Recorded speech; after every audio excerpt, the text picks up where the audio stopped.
Hey, this is Viper from the Beasts of Calgary. Um, I am doing a small little video today, just kind of going over a bunch of things in regards to how I set up my um, all my heroes, my teams, even just how I use my training camps. And as you can see, even we'll also discuss just how I actually have my layout of my I don't know, land, I guess, so to speak. If I have some time, I'll also do some raids and add that to this video as well. But the reason that I'm doing this video is just to kind of help out anybody. It doesn't matter what level you're at. There's always certain things that you can learn by watching other people um, and other videos. I, as much as I am a leader of this alliance, I've been now running it for well over 500 days. We're 533 days, and I'm part of a team of co-leaders. I've been lucky enough to have a great group of co-leaders, and the co-leaders have changed. And many of the co-leaders that have changed are still with us, even if they've stepped back a little bit for whatever reasons. But this alliance wouldn't be what it is without it. So, a lot of the stuff that I'm going to discuss today, stuff that I've discussed with members, things that myself and Maddox and Aaron Maximus have discussed over the last almost year and a half, going on 2 years. So right off the bat, let's just talk about the layout. I am a big fan, as you can see, of having things that I need to collect all in the same area of my screen. So all my resources, my food, my iron, and my training camps are all in one section of my screen that I can get to very easily, log in. I can see if there's stuff that needs to be pulled. Right now, I do have a farm that's still being built and upgraded, and I have the alchemy lab that's on its final leg as well. With that said, I have all my iron and food, so we'll go ahead and we'll collect this. This has been collected since last night, so that has now been collected. On this side, I do have all my storage pieces. And then I also have my houses and my crafts and my troops. Now, what I do is I do switch between my troops and the can't even think what it's called at the moment. The advanced craft making a machine. Can't think what it's called right now, but nonetheless, and I do switch those back and forth to make sure I have enough harpoons for our titans. And sometimes I don't make enough, and I end up being stuck like this, where I'm currently another 2 days away from being able to make that switch, and to be able to make any harpoons. So I'm actually going to be harpoonless for about another 2 days. With that said, in terms of my breakdown, all my storages have been maxed. My house, I actually got my advanced house all the way to 9. I think it's very useful because it allows me to produce more recruits, and therefore, keep my TCs running quite smoothly. In terms of my iron, once again, those are all maxed. My mines are all maxed. But my 2 advanced farms are not. So I've got advanced farm at 7 and advanced farm at 5. When it comes to my TCs are also not maxed. I have 2 TCs that are maxed to 20. That'd be these 2. And then I've got one at 18 and one at 11. And the truth is, you don't really need more than that. Now, once I finish maxing everything else, I'll come back and I'll finish maxing these. I'll have to move around a lot of my resources that are in here, but nonetheless. Now, what I actually have running is a TC11, another TC11, This one in the back here, that's a TC20 that's running right now, and I have a TC2. Now, what I do is I'm continuously running these. I have here, 6,199 in training. I could add another 42, as you can see. And I'm currently have about 30 that I have not collected. Same thing on this side. I have about 30 not collected. Those will always be the same numbers. I have 178 in here. Now, this one here, the way I had this set up is I had it set up so that way it would basically be used as a timer for when the Atlantis would next show up. Right now, it's showing that the Atlantis Rising was supposed to show up in 14 days. But look, there it is. So we actually had a surprise last night at midnight. The Atlantis Rising actually has showed up 2 weeks early and is now being run every Friday, first Friday of the month. That being said, the biggest one here to really look at is my TC11. So my TC11 right now has 1,521 pieces of food waiting to be pulled and fed. I do this on purpose, and I'll explain that in a few minutes as well. The other one to look at is my TC20. If you look at my TC20, I have 89 days worth of build there. The reason for this one here is, so once again, I don't have any already trained heroes waiting, because I do pull those off as they're being made, but I've got 89 days worth of resources. What I mean by that is this is a great place to save your food.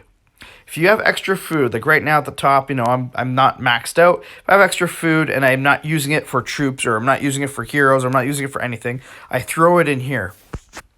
What this will allow me to do, if and when I pull a hero that I don't have that I really want, that's considered a top-notch hero. For example, in the upcoming Knights of Avalon, I'm going to be pulling for Knight and for Gwyn.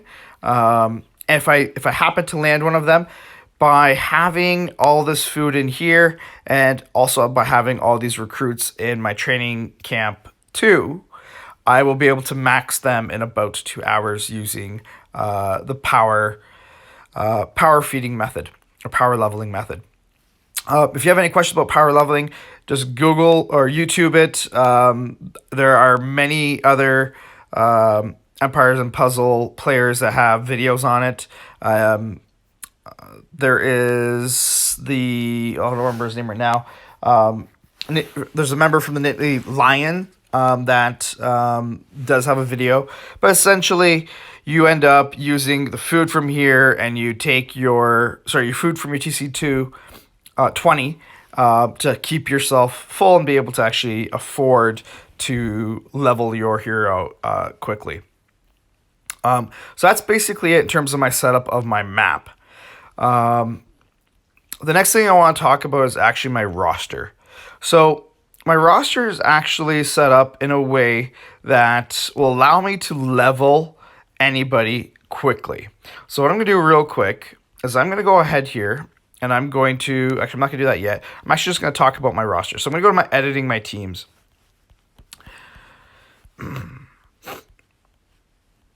So I do have a lot of slots for my teams. I could probably do away with one or two of them, but this setup that I have right now just makes my life so much easier when I want to raid, when I want to level, do anything along those lines. So the way I have mine set up is I have my very first slot being used as my defensive team. Okay, I call it Top Rainbow Team because I like having a rainbow defensive team, and every once in a while we'll make changes to this. My next team is actually called my leveling team. And these are not heroes that I'm using right now. These are heroes that I'm literally in the middle of leveling up. The reason why I do this is because when I want to level, I don't want to have to be able to search for certain players. Once somebody's maxed, for example, Caedmon is getting close to being maxed. Once he's maxed, I'll actually go ahead and change him out with another green hero that I wish to work on. So for example, the next one I might want to work on is Atmos, right? Or I might want to work on another Lyanna, or I think I'm also going to be looking at finishing up Muggy and doing Buddy. So nonetheless, I would switch them out, and then I continuously have one of every single color being leveled. But by having them as my second team, I don't have to search for my hero and forget who I'm currently working on, who I'm currently leveling. My next slot is my Titan team. So this one here will always be my Titan team. As I go into my Titan and facing a new Titan, I will change this based on whoever I'm facing. 9 times out of 10, Mickey stays in, but I do sometimes switch him out for somebody like Wu, or I might do my all red team sometimes without Mickey as well. My next team is my Nature A team. So now what you'll see is 5 straight slots that are being used for basically raiding. I use a 3-2 team pretty much all the time when I'm raiding, and even in wars, though I will sometimes go mono just for fun, or if there's a situation that kind of requires it. What you're going to see now is that I've got 5 teams all set up for my raid. This is my green team, my nature team. So if I'm going up against a blue tank or a team that's heavy on the blue, I will bring in this team. The only 2 heroes out of this list that ever get changed would be my 2 purple. So right now I've got Kutchin as my healer, and I got Hell in there as my mana freeze. And if I'm going up against a team that doesn't have any yellow, I might switch that up and throw in 2 blues or 2 reds or 2 of any of the other colors. But my 3 green will always stay the same, at least for the time being, until I get a reason to change one of these 3. Same thing applies for my dark team. I always have Kutchin, Hell, and Seshat. And I might switch out Liana and Evelyn. Sometimes I'll bring in Cage instead. And obviously I'll switch to 2 different other colors as well, depending on what the situation is. So there's my dark team. There's my holy team. Same thing. What you'll notice here is that I'm usually bringing in 2 purple, since those are basically my strongest heroes. And of those purple, quite often I've got Kutchin as one of the 2. So if you look at this, all my teams have basically Kutchin, Kutchin, Kutchin. And then over here I've got Ariel instead, and over here I have Ares instead. Right now, because of my last use, I actually have only 2 teams that have green in them. But I will actually also throw my green in quite often with this blue team, and my green in with my red team.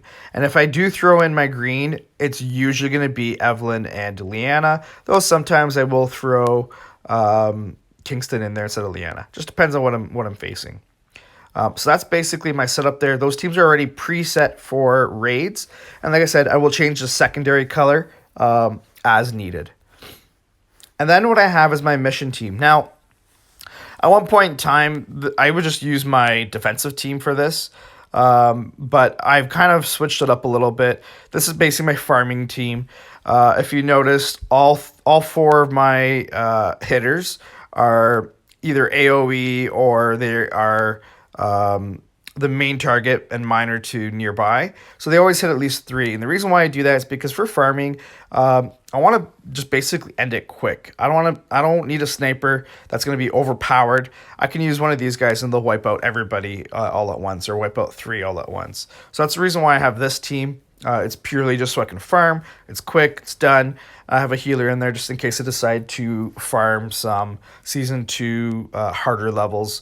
And when I say farming, what I'm referring to is doing auto, right? I do not farm very often where I actually play it. I just hit the auto, let it go, put my phone down, do whatever I'm doing, and then just replay it as I go. The last one isn't necessary at all, but I do have it. It's an event team. Because when you go into the events, it does actually use a team from within your roster. So I actually set up a block for my event team, and now it always automatically pulls up this section. And then I just edit this based on whatever event is currently going on. And those I'm referring to the monthly events. So that's pretty much how that's set up. Now, going back to my main roster, so here's my roster, and you can see team number 2, my entire second line, is the team of people that are currently being leveled. So if I want to go ahead, I'm going to go ahead now, I'm going to actually pull up some of my recruits, and now I'm going to go ahead and feed. So it's very simple. I literally start with my very first person. I should also show this as well, I guess. Right now, everything is set up by element. So if you noticed, any rainbow teams will always have purple first, then yellow, then blue, then green, then red. That's automatic. That's how the game sets up. So anytime you have a team, it'll always set up based on those colors. So here's my team, hence why you've got Kutchin where he is. That's not the actual setup of the roster. As we know, Kutchin is actually a tank for both Team 1 and Team 2. But as we go down, now you'll see purple comes up first, and these are people that are not on teams, right? So my teams is the top half. Now I've got purple, then it comes yellow, and as you could probably expect, you'll have blue, then green, and finally red, which is exactly the way this is listed. So that's all thanks to having this set up by element. Okay, so if I want to go to level, I'll go ahead and click my very first person, Kutchin, scroll down to the purple, 1, 2, 3, quickly have that done, level up. Okay, exit, and then I can go to my next one, yellow, obviously, Neath. And there's my next two. Now, just so you guys know, all my guys are currently maxed at 8-8, so I'm not really worried about having 10 at a time or anything along those lines. I do have a blue here, so let's go ahead. And last, oh no, I do have green. There's my green. And I do also have a red. So basically just really simplifies my ability to level up my heroes quickly, because I don't want to be wasting time doing so. So that's just basically that setup of my heroes and my roster. We'll do a couple of raids because I do wish to fill up my raid, my heroes list over here. So we'll go ahead and do that. And let's go. So I always start by doing my revenge raids because then, of course, they can't hit me back. I am pretty lucky in terms of revenge or my raids. I usually crush teams. And even as you can see my defense here, 2 losses, 2 wins. Those 2 wins were me, actually. There's an enemy revenge. There's an enemy raid that I won, another enemy raid that I won. So my team does pretty well on its own. But anyways, here we go. So we'll go ahead and raid against this team. So I have a red tank. I'm going to flip over to my blue team. And I do want to keep Hell in here because if I can power Hell up, I can freeze up Knight before he starts going crazy. I will say, of all the heroes that I face, Knight is probably one of the ones that, in terms of tank-wise, is probably one of the hardest ones to beat. I don't struggle with Gwyn. I don't really struggle. I would say actually Knight and Kutchin are probably my 2 toughest tanks to face in terms of my roster makeup and just their abilities. They're just so kick-ass. So anyways, here we go. Now, when I do play this game, I am continuously paying attention to exactly what I'm doing. Everything I do is measured, and for good reason. So right now, I do have the ability to make that blue, but I also see the ability to maybe power up my Hell a lot sooner than Knight going off. So now this should be hopefully enough to power up Hell. So let's see here. Perfect. So Hell's powered up, and actually, you can see Knight is already going to be a dead duck here. I'm going to go ahead and freeze this side of the roster, and we'll also take out Leanna. Her close enough, anyways. Now what I'm going to do is I do see some room here for my blues, so we're going to go ahead and do that. And we're going to have some fun here. So let's do this.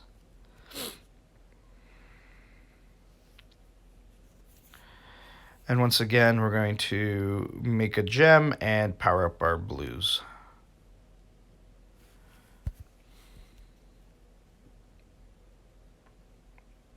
So we're going to go ahead and do that.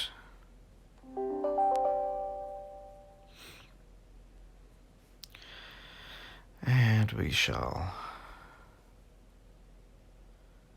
do this. What do I want to do? Let's do some damage on this guy. Now, I might be doing this really backwards here. I probably should have gone ahead and finished, but I'm banking on the fact that Leanna is not going to really do enough damage to really hurt me right now.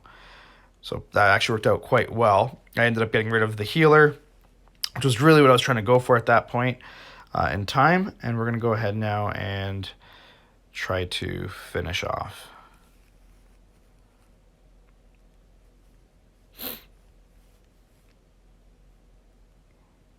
So once again, I just killed him off just because he's the closest to actually going off. I'm really not worried about Li Xiu here at all. And we'll go ahead here and power this up and finish this off just for fun. There we go.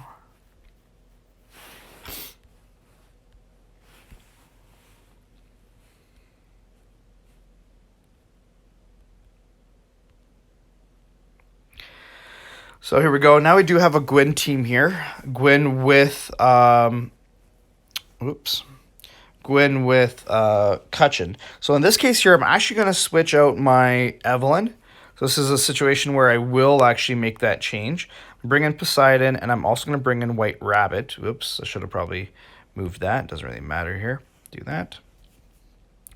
So once again, sometimes against Gwyn, I will go four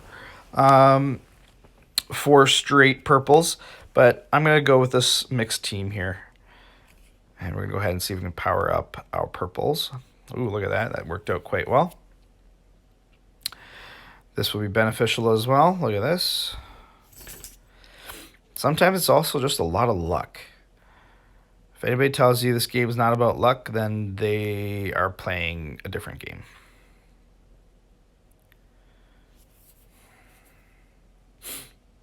Now, normally I'd be peeved about that, but you know what? That actually didn't turn out to be too bad.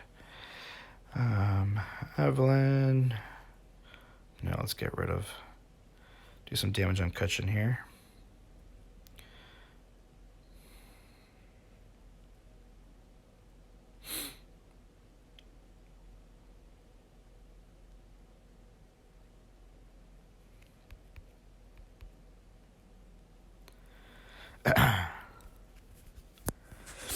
Now, I could actually go and pop Howl on this side, but I'm actually going to try to do first. I'm actually going to try to see how close I can get to removing Cutchin using my 2 yellows.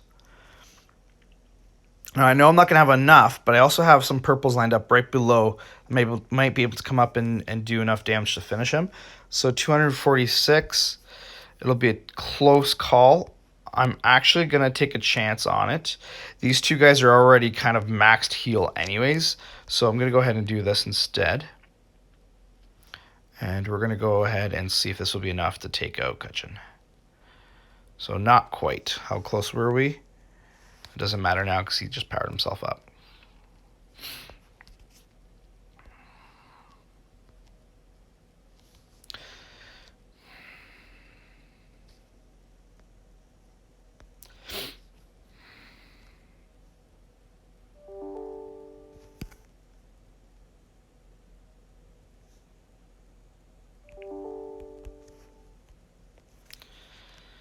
So we're going to go ahead and do that again.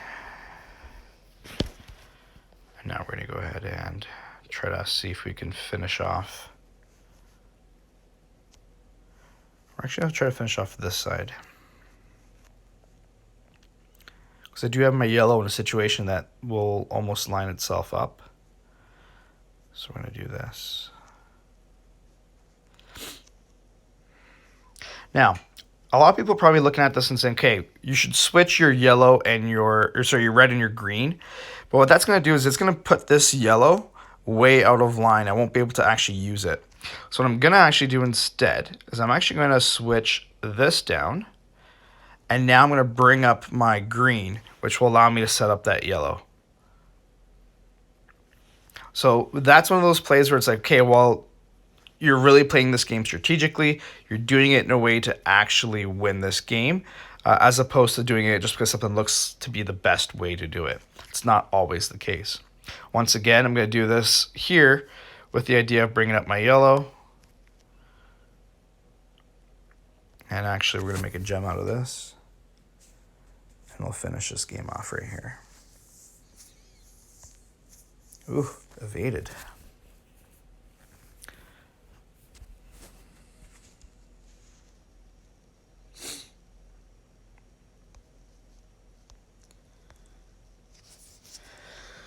So once again, now we've got a purple. So I'm gonna go with a more yellow team. I'm gonna bring in Kutchin and Hell, and let's go and do this one.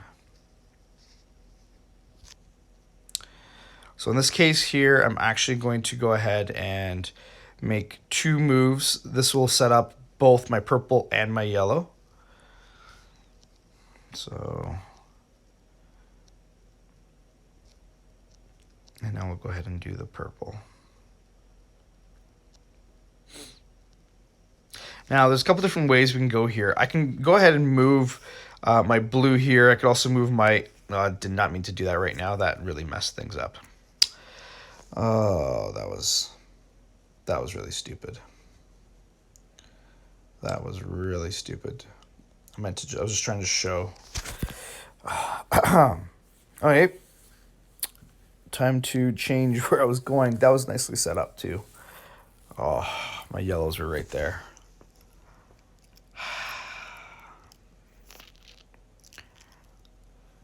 Let's see.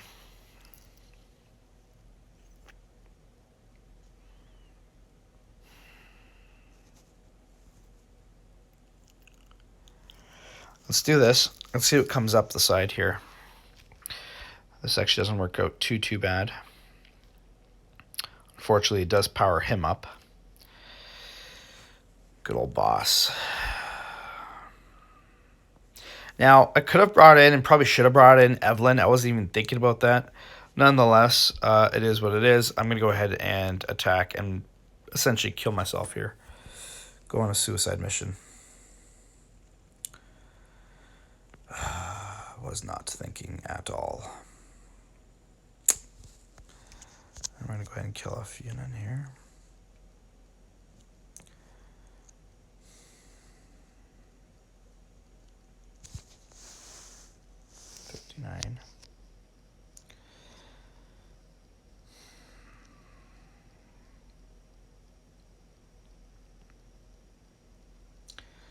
I was hoping to try to stay away from the boss here and not charge him up even further. But in the process, I am going to die.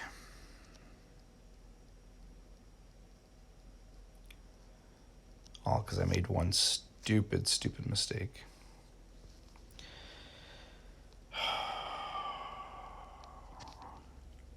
Let's power her up if I can here. This is gonna hurt. Gonna hurt. Well, folks, this is exactly what not to do. I just lost.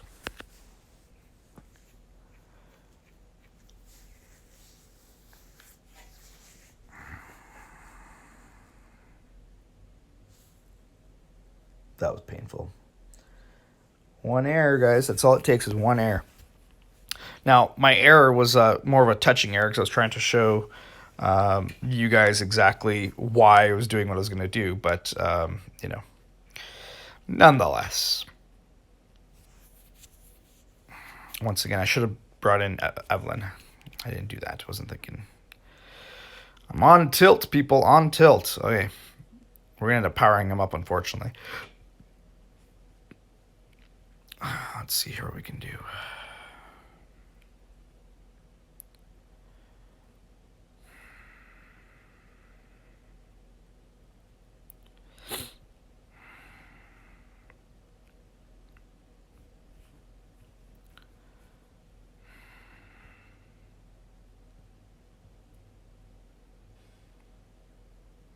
Wow.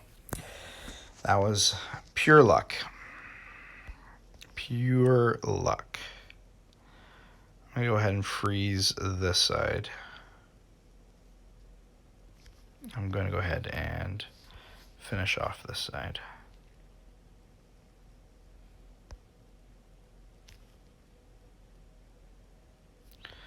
And then I'm going to go to this side.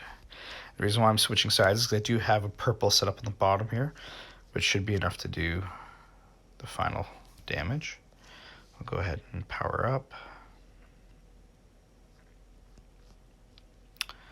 And because he's mana frozen anyways right now, I'm actually not even going to waste that on him.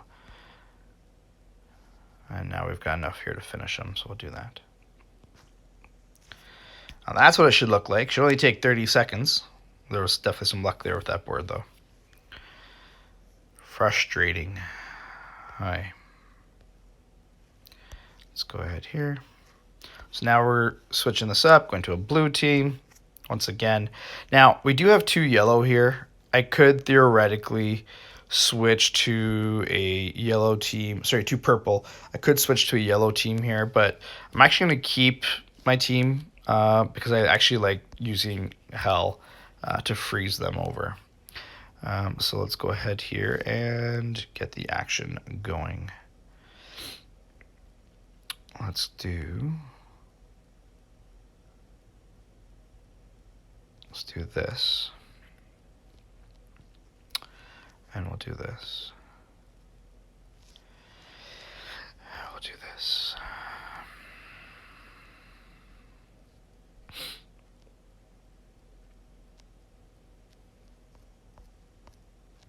Now, once again, a lot of people are probably saying, why are you not making that yellow setup? Well, the yellow's not going to do anything for me. I need the blues. You know, it is what it is. So here we go. And we will go ahead and make this to finish off. And power up. Nice unexpected cascade. And we're going to go ahead and see if we can finish Vikan before he powers up. Good. So make some gems here. Let's go gem crazy.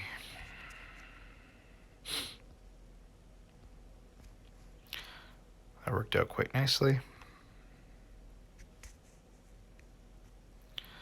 We're going to go ahead and freeze, and we're going to go ahead and maneuver ourselves to have our purple set up. And that should be enough for the game. Ooh, not quite. Not quite. Guess we'll do this then. It's really important to know roughly how many tiles you need to max your guys. So I knew there that Hal only needed 1 more tile. She technically needed 2, but I was in a spot where it was open, so I was able to ghost. So that's what I was doing there. Looks like this person's going to be not used. Okay, so I am going to talk about ghosting because it's a term that's used quite often. Not everybody really understands it or knows what it means. So we will talk about some ghosting in this one here. I'm going to start off by going after Anatel since that purple lined up quite nicely. I'm also going to go right up the middle here.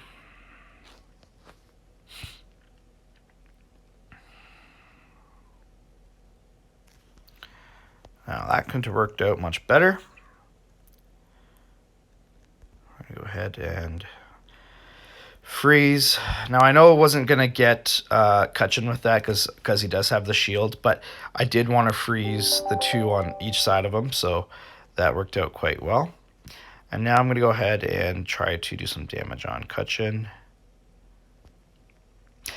I'm also going to move this guy over before I make my next move. And now we can go ahead and have Kutchin, hopefully. Oh, there it is. So that was the whole purpose of that move. So I was trying to set myself up to do one of 2 things. I was trying to set myself up so that way we can get the yellow set up as my next move with the potential of it filling, which is exactly what happened. That was just pure luck, but it's also part of the play. It was set up that way with potential, right? This game's all about taking chances, but it's also about playing the odds. That's exactly what I did there. And it worked out quite well. Here we go. So ghosting is anytime you're sending tiles up the middle. So right now there's a gap between Gravemaker and Kingston. So and at the time Kingston wasn't in there. So that last gem that I used, because there was a gap of 3, every yellow that went through that gap actually counted as 2 tiles. So it doesn't take me as much to power up my. I didn't mean to do that at all, but I guess that still works. It really sets up your. It allows you, sorry, to power up your guys a lot quicker because of the fact that you're able to send it up the middle. Every time you do that, the tile is worth double of what it normally is worth. Okay, so double of what it's normally worth.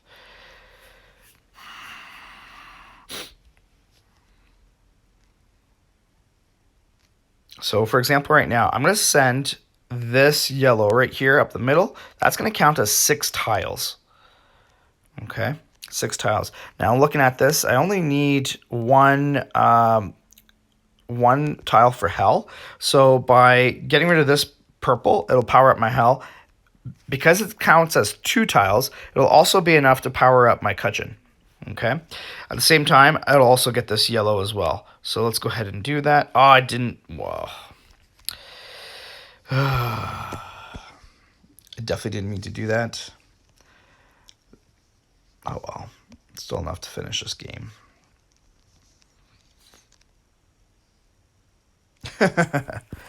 Sometimes when you're, making a video, things don't work out because you're too busy trying to play things around. Nonetheless, so there I've gone ahead. I've used up all 6 of my flags. I ended up going 5 for 6 with my kills. I did lose to Peachy Keen, unfortunately, and that's pretty much it.